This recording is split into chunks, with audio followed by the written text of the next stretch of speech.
Hello, welcome to American School of English Language. Guys, during this video, we will talk about relative conjunction whether or. So let's proceed.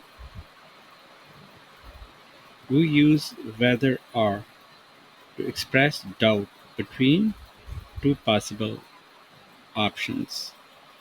Whether has the same meaning as if in this regard. So we use it to express doubt between two possible options. It expresses doubt. So let's take some example.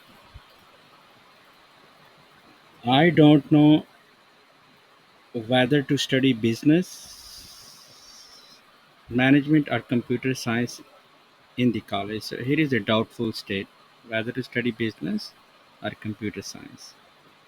He is not sure whether he will participate in the meeting or not. Here is also a doubtful state. Let's take some more examples. It does not matter whether you win the game or lose it, you need to make an effort. So here is also a doubtful state.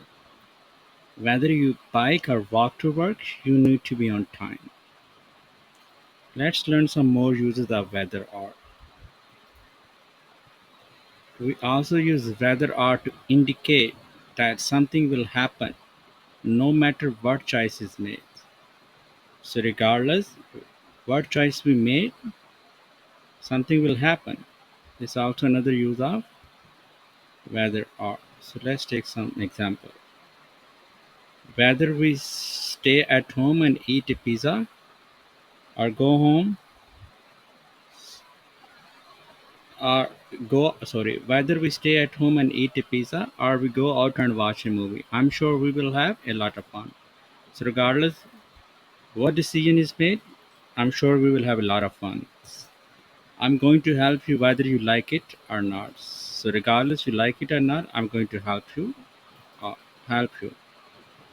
So that's it guys about whether or not. I hope you like this video. If you like this video, please subscribe my channel so you could receive weekly updates about my channel. Thank you.